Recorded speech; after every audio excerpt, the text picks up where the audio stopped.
This video is brought to you by Iona, North America's premier charging network. With unmatched commitment to elevating the customer experience, Iona is opening America's roads to all EVs, giving drivers the coverage they need, the reliability they deserve, and the amenities they crave. What's up, folks? Welcome back to Out of Spec Reviews. And Ford just had what is effectively their Model T moment. At least that's what they're calling it. We actually had some friends on the ground, which is, of course, Patrick and Liv, the electric duo, who you may have known as the Mach-E vlog. We've shown them many times. We've had them join in many of our antics and things that we've filmed. And you guys have a great new name, new branding, and you're kind of my resident Ford expert. So I thought, who better to discuss this somewhat monumental occasion than you guys?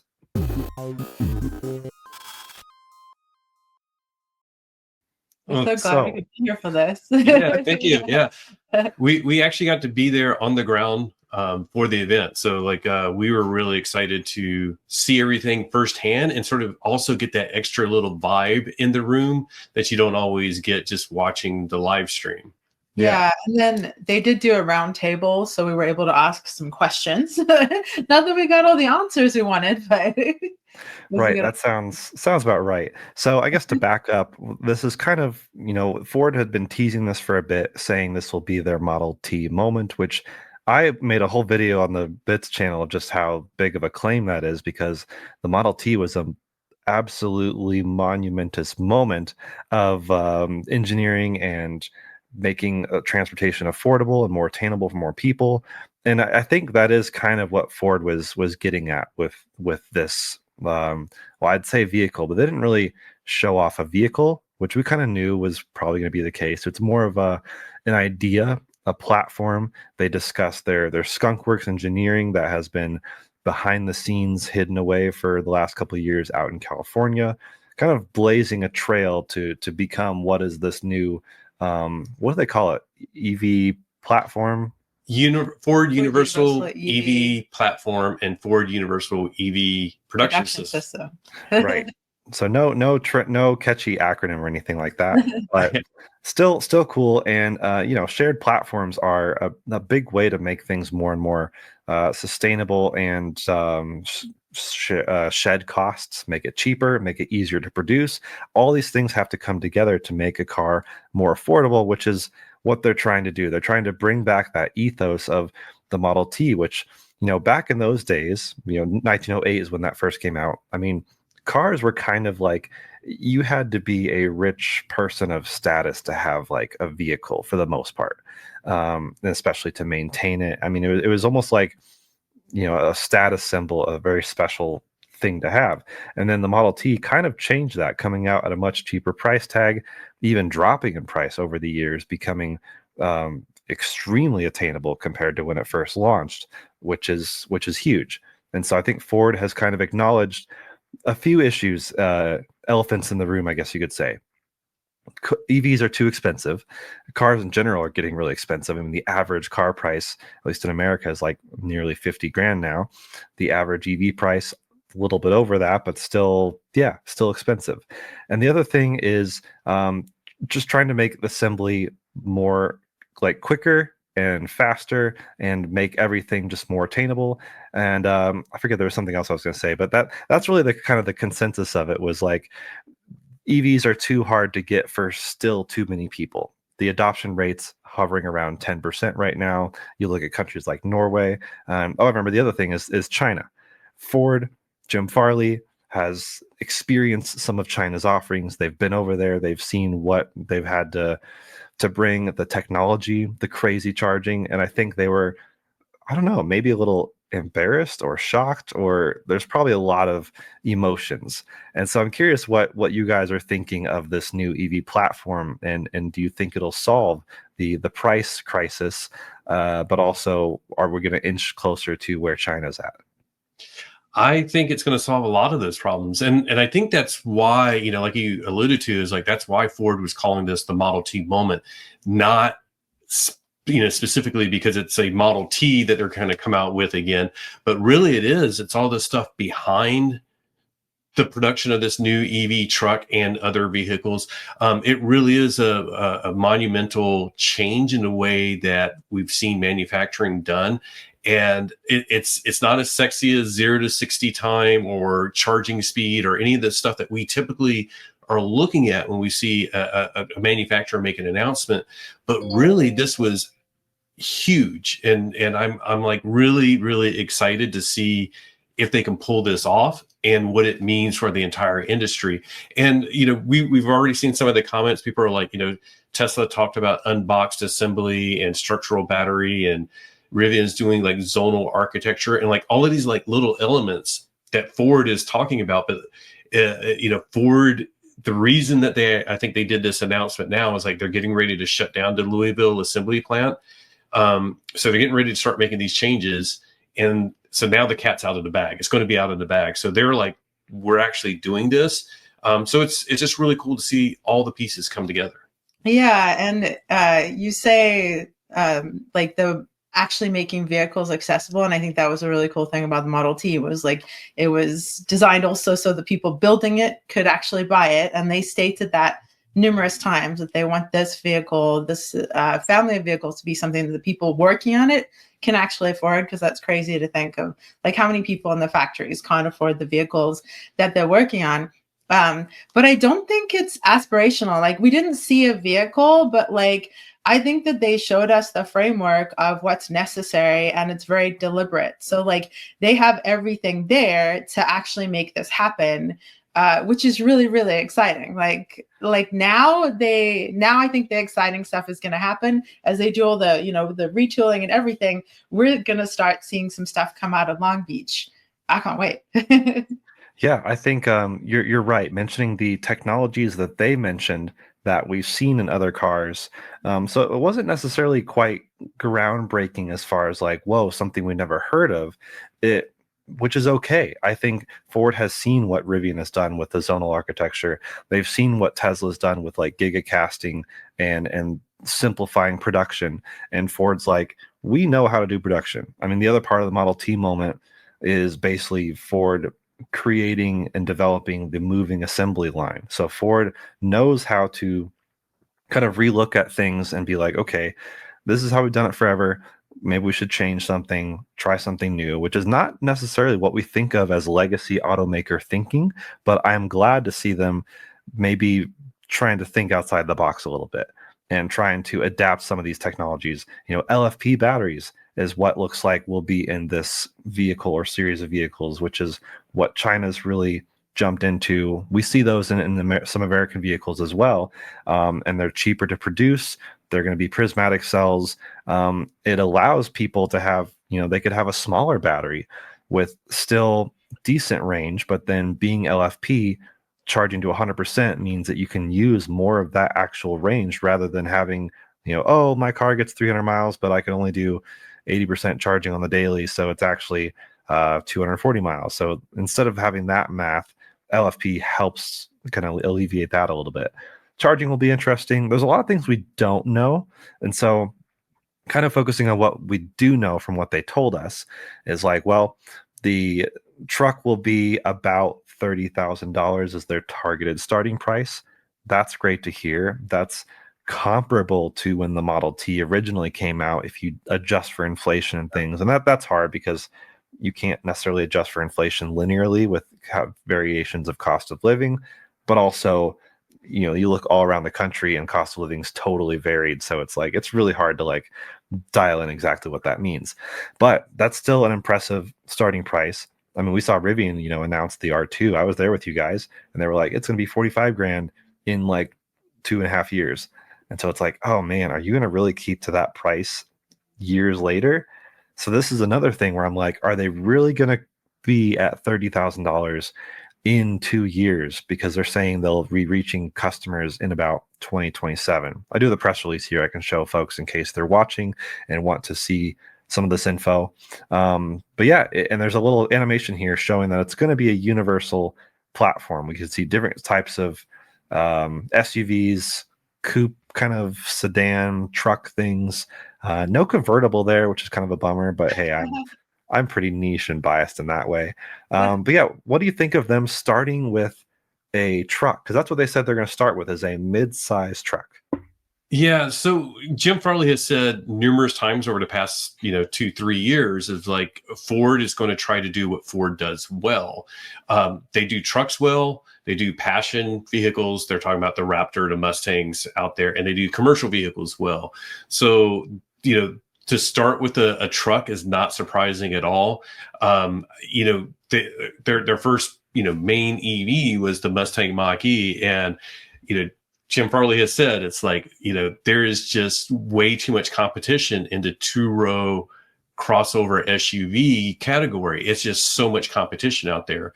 And Ford makes trucks. And one of the things that I was, talking to somebody last night about that I thought was interesting when they're talking about the EV truck that's coming out is they were comparing it to Model Y on cost and the RAV4 on interior space. And like, at first you're just like taking in all the information, but if you start thinking about it, it's like Model Y sells a ton of vehicles. RAV4 sells a ton of vehicles. Like they're aiming for some market leaders. And I think that's really, impressive in conjunction with that $30,000 price tag. Cause like you also, like, this is the other concern for like the analyst, the investor analyst is like, are you going to sort of take away some of those, people that are buying Mavericks and Rangers if you come out with something that's $30,000 that does a lot of the same thing? Mavericks is like $28,000 now. Ranger starts at $33,000. This being $30,000 sounds appealing. Yeah, and I hope it's actually kind of in between the size. Officially the Ranger is a mid-size pickup, and they're saying this will be a mid-size pickup, but everyone loves the Maverick. But, to have a decent sized cabin, which they said, yeah, they're eyeing RAV4 for cabin space, and then still having a totally usable truck bed, which technically their marketing info says the Maverick is a totally usable truck bed. And they're not wrong. It's close to the Rivian truck bed. So if Rivian can get away with a somewhat smaller bed, then I think a lot of people are fine with that. And you have the Lightning if you need a bigger truck, like a real usable size truck. I want to jump in, but here's my theory of what they're going to do is like, I think it's going to be just slightly bigger than the Maverick, but if you shift the cab forward, because you don't have to worry about the engine compartment, it will have a front, make the bed bigger. Something that I just looked up with all of this stuff coming out is like the Maverick actually has more interior cab space than the Ranger. Wow. And it's because it's the unibody frame versus, right. Typical truck, So it's like maybe that's their like secret thing is they're just saying mid-sized truck, getting everybody to think about it. But if they can talk about, when it comes out of like, look, Maverick size, but Ranger functionality, pretty cool. Yeah.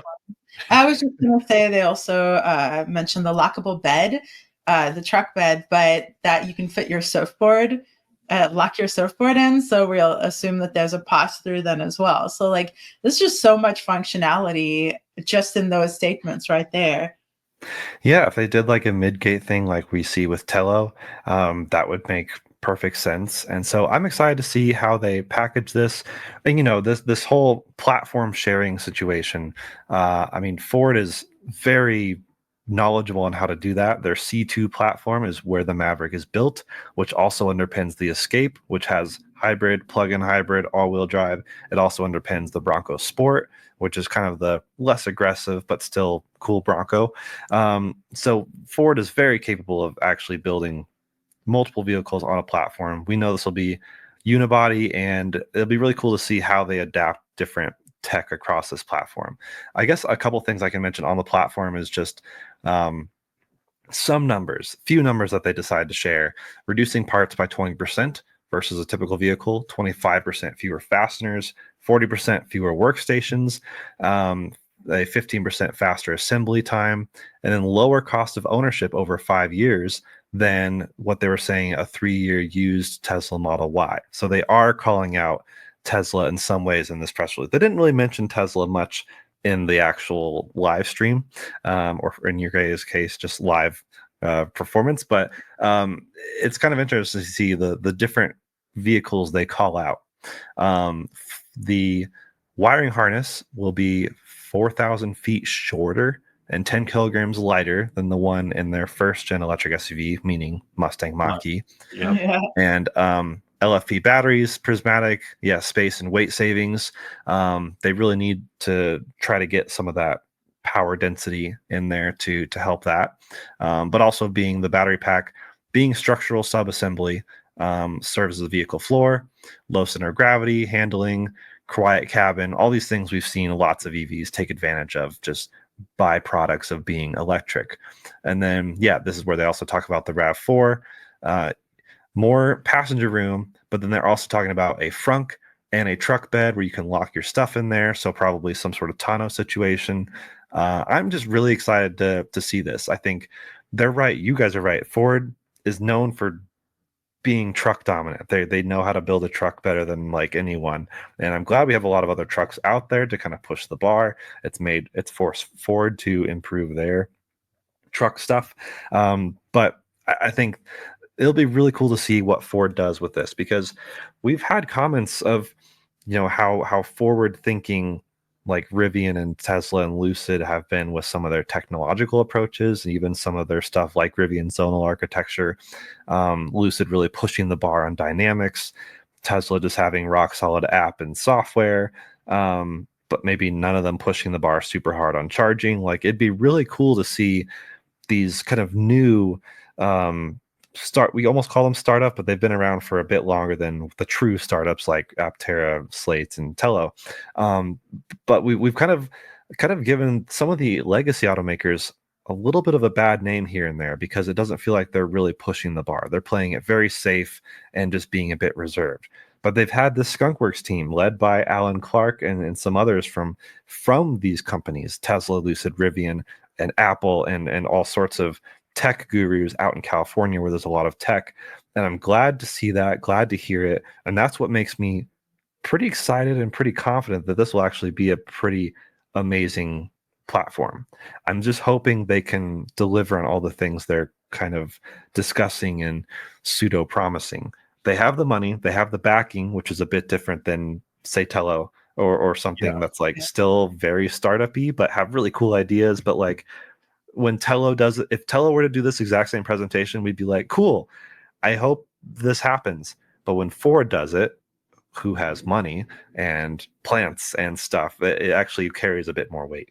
Yeah, legacy has a lot of disadvantages as we're going into the EV world, but they also, like, we forget about some of the advantages that they have is that, Ford Pro, Ford Blue, the gas side of things, they can rely on that as they make this transition to fund the EV startup. As long as their stockholders and the board are still behind the EV stuff, they have a huge cash cow. I mean, Ford is talking about losing like a couple $1 billion on EVs this year. They're losing $1 to $2 billion because of the tariff situation, but yet they're still going to have like a $6 billion profit. And that gives them the capability to invest in this. And as much as we hate, seeing, traditional car companies relying on hybrids and plug-in hybrids, that's what's enabling Ford to make this transition. So I hate it, but at the same time, it's funding this. So sort of, yeah. Well, and the term losing, it's not necessarily true in this if it's an investment. And like I have a lot of hopes for the smallest startups, but I have a bit more faith potentially in a larger legacy company, because like we know Ford is slow. Everything they do, it's like, molasses. They're very intentional. They're a big legacy company and they know what works. But then empowering their Skunkworks team, it's like, I feel more confident that they have the backing to do this so that they can turn that loss into an investment. Because that's ultimately, it'll be an investment if it succeeds, and like they'll hopefully succeed. Yeah, there are some key things too. Like you as anybody that's been around the industry, like you're listening for some of like, how is this stuff working? And it really does sound like the Skunkworks team was given the power to start with a clean sheet. They talked about that multiple times and saying like they were able to start with a clean sheet, but yet have access to funding and the entire Ford repertoire of expertise, so they could pull in people as they needed. And they talked about like the decisions. If they struggled with any point, they had access to Jim Farley like on a weekly basis to make some of those critical decisions. And that, it sounds like a minor thing, but like that's actually huge, because like a lot of programs, as they're going through, it's like they're going through all of this stuff and they're like fighting through these changes, and it's hard to get the buy-in from the CEO. And it sounds like they had access to Jim Farley to go like, yes, let's do that. Yes, let's do that. So that's where, again, it's sort of like, we always want to talk about the product, the EV truck, but the fact that they're like, hey, you know what, Jim, instead of just the assembly line that the company sort of, spread to the world in the auto industry, we're going to blow that up, and we're going to assemble it in basically 3 parts, front, middle, and rear. And then we'll bring it all together, and had to get him to buy off on that. And he did. So it's sort of like, that's, again, it's like other companies are looking at doing that. Tesla is, I know BMW, I think it's called their iFactory, that they're looking at doing some of the similar things. But it's like Ford is getting ready to shut down this plant in Louisville and start the retooling. They're going to start buying the stuff to make this happen. Yeah, it'll be really interesting to see how this differs from Honda's approach, where they have their factories, is it Ohio, where they're also trying to retool and adapt for EV use. And Ford was, I guess we can shift really quick to the Ford Universal EV Production System. Also, I think they could have found a cool acronym, but hey, it's fine. But kind of rethinking the assembly line, which again, they did for the Model T. And this is meant to be like multiple, kind of calling it an assembly tree instead of an assembly line. So multiple branches of different things happening. Maybe one is the sub platform with the battery and powertrain components. Another one is interior cabin stuff, all happening at the same time. I don't know what the third one would be. I'm really curious to see how this lines out beyond just lines on a graph that they're showing an animation of. But single piece aluminum unit castings, so kind of mega casting as Tesla would call it, replacing lots of smaller parts, making it easier and ultimately cheaper and faster. All things we really need. So I think that's kind of, they made a lot of talk and points about investing in the local economy, providing local jobs, really leaning into the Louisville area. I wanted to get your guys' opinion on the vibe of everything, how it felt while you were there, and also any sort of roundtable discussion that you were talking about. I know you said they didn't answer that many questions, not too surprising, but what questions were pitched and what was answered? I'll start with the roundtable. Liv talked to some of the employees, which I thought was very interesting. But the roundtable was, there's a lot of people. They had people from the street, Wall Street, that were asking questions. So they were very much interested in profitability. It's not going to be profitable on day one, but with scale, they expect to be profitable very quickly. One of the things that I thought that was interesting in the roundtable was they were talking about, this is the universal platform, and what does that term encompass?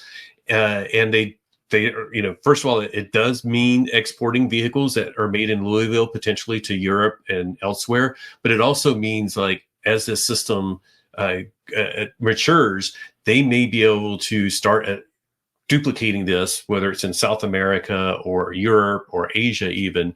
So they see this as like, this could spread to other plants as well globally.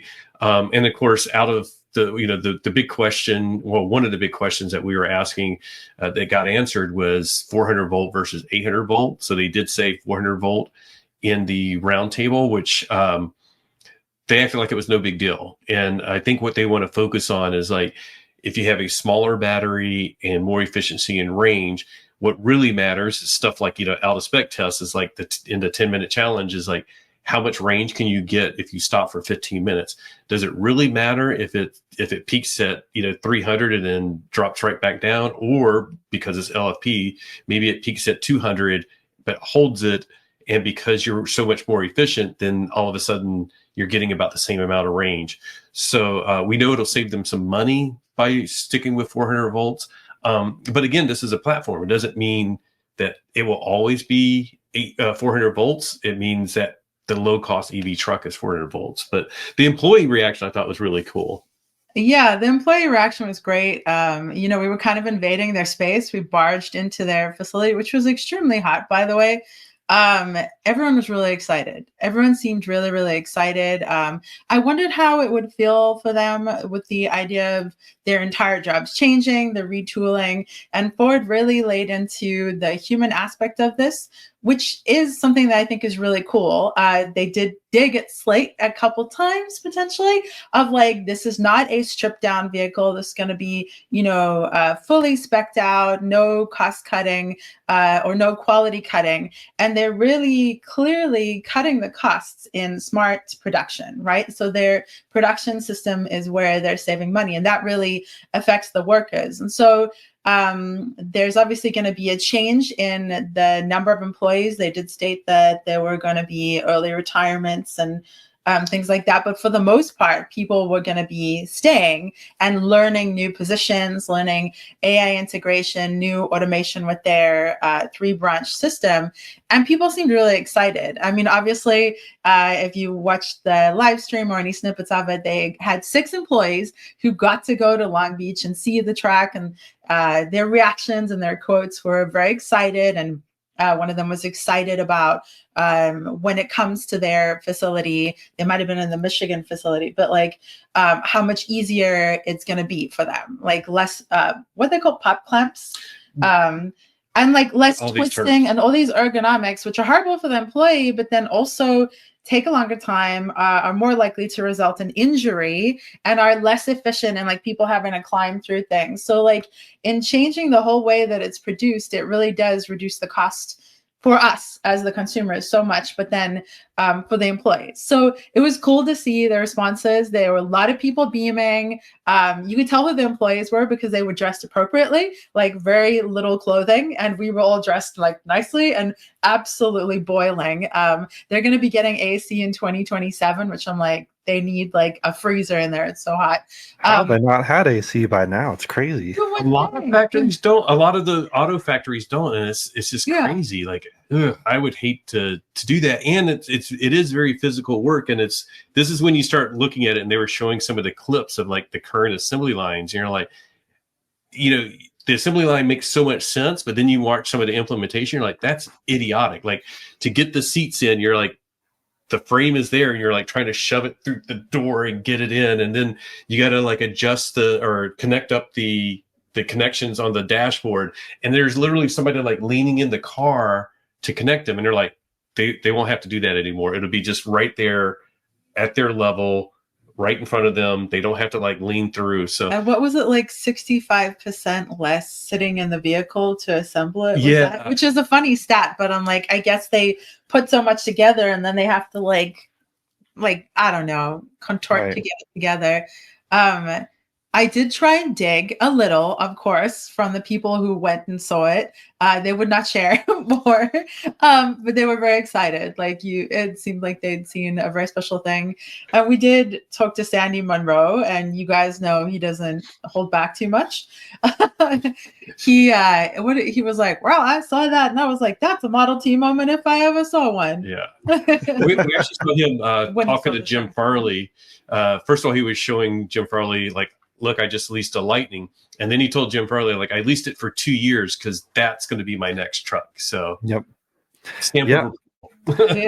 I think, it's cool to see all the excitement. I'm excited. I've always thought Mach-E was cool. Lightning was cool. It's been fun to watch their rollout. They're two very different vehicles. And so it'll be cool to see Ford's version of a platform sharing situation, and how unique will each vehicle be, or will they struggle with an identity crisis because they're all sharing too much of the same platform? I don't know. I'm hoping they lean really into investing in amazing tech.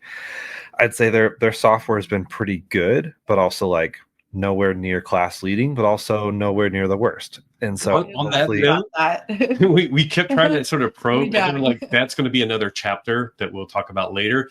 But we did ask multiple times, and finally we got about Mach-E. Liv asked about the integration in the digital environment, and they wouldn't say anything, but he said it'll be fantastic. Yeah.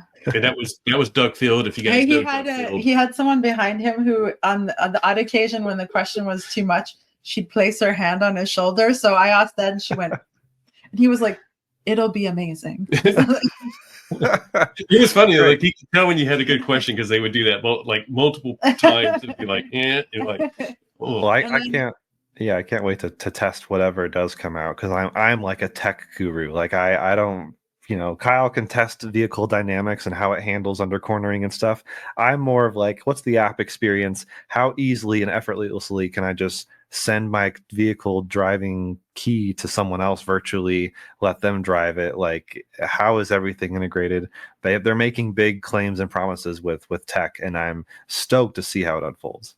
I will say, I think it's cool. Like Jim Farley driving the Xiaomi SU7, his reaction always seems to have been like fired up at what other people are doing, what the Chinese automakers. He's like, they're doing this awesome stuff. We need to do that. There's no like, but look what we have. It's like, no, we need to do that. So I think that's exciting. And if that fire translates to the skunk work team, which we can't call them anymore, but I feel like that's going to be exciting, right? They're not shying away from that.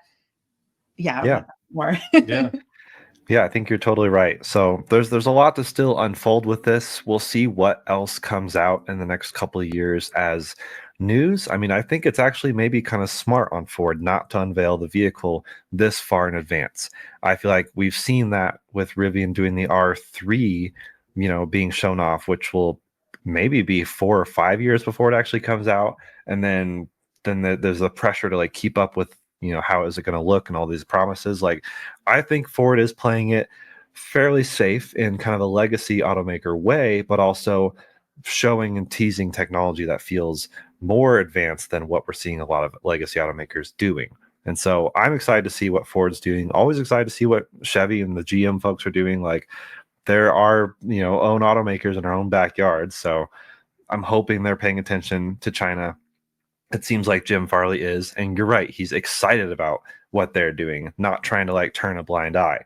And even if this is like 400 volt architecture and stuff, I mean, that could come out that way and then change. I mean, we always thought EGMP meant high voltage, but here we are with the Kia EV4 being EGMP and being 400 volt. So like, yeah, there's just no need to tie a voltage to an architecture. They can easily change things. But you're right. With our testing, it's like, okay, as long as it gets a decent charge and holds a curve decently, we're not looking for crazy mind-blowing numbers. It's just how usable is it? And I'm willing to take cost cutting to make it get into more people's hands. I mean, it doesn't matter how usable it is if people can't use it in the first place.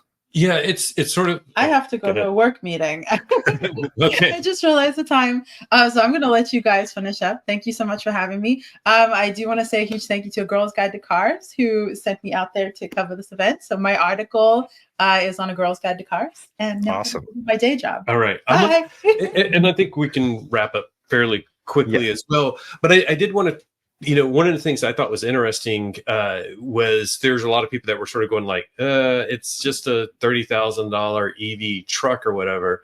And I'm like, wait a second. Like 6 months ago, everybody was losing their mind over the fact that Slate was saying an under $20,000 with tax credit truck that has crank windows, 2 doors. And we were part of that. Like we reserved one, the night that it was revealed. We were there again with Sandy Monroe, which was interesting. But anyways, so we were very excited by Slate, knowing that it's like $25,000, $26,000 before the tax credit. Now Ford is going like $30,000 without any tax credit, and it's going to have 4 doors, and it's going to have this new digital experience. And it's sort of like, why isn't the enthusiasm there? And I think it's sort of like we sort of tend to, in the EV nerd community, like we're excited by all the startups and like they're doing things new and it's completely different. And then anytime Legacy says anything, it's just like, it's a GM thing or BMW, they failed before, or they have plug-in hybrids, so you can't listen to anything they say, Yeah. It is really, I think it's going to be super exciting. One of the things that Jim, and we actually just released our video, we got him on camera for just a few seconds at the end of the event. And he's like, yes, this is a big bet. The hard part is landing the airplane. And that's, they talked a lot of stuff. Graphics on the screen are interesting, but can they land the plane? We'll see. Yeah, and I appreciated Jim's honesty on, this is a big bet. We don't know how it's going to go, but we're going to do our best. It wasn't just like, this is going to be the best thing ever, and sign here, sign your name, place your bet on us. Like it's more of just like, we hope this works, and we know we'll do whatever it takes because they know there's a lot riding on this. And I liked, I guess I'll close on saying I really like the point you made before of, we have a lot of EV nerds in our audience, pretty much everyone, and they're like, why can't we just go full send on EVs? But it's like, it is unfortunately a bit more gradual than we want sometimes, especially with these legacy automakers who have huge amounts of tooling and factories and stuff, and it has to be a gradual cutover. And so it is really important to have the hybrid and plug-in hybrid, even ICE vehicles, to remain very profitable. F-150 is such a successful truck that needs to keep selling so that whatever the skunkworks stuff is can come to fruition. So yeah, it was cool that you got to go. It looked like a fun event. I mean, seeing the live stream myself, I was like, looks like a lot of energy in the air. Maybe everyone was just really hot and, I don't know, delirious.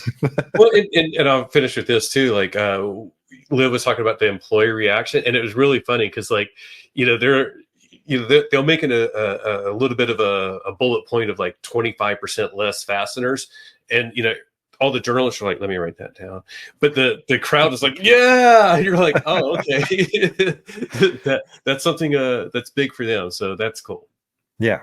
So they're paying attention to the future customer, but also the current people actually building the cars.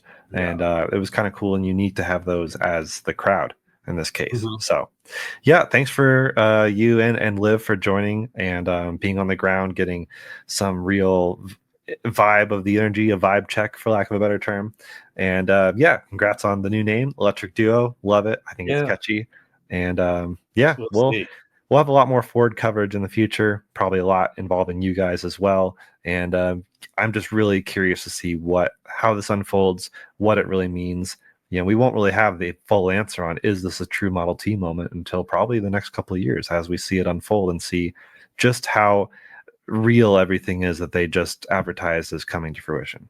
So let us know what you guys thought in the comments. Definitely go check out Patrick and Liv's video. Of course, Liv's article on A Girl's Guide to Cars. All that will be linked down below. And let us know your raw thoughts. I mean, are you thinking Slate has it made? This thing is going to be silly in comparison. Or are you like, you know what? I'm rooting for Ford now. I'm curious. We'll have some maybe civil discussions. I don't know. We always hope for civil, but you just never know with YouTube, right? Yeah, exactly. So thanks for watching. Thanks, Patrick and Liv, if you're listening. We'll catch you guys later.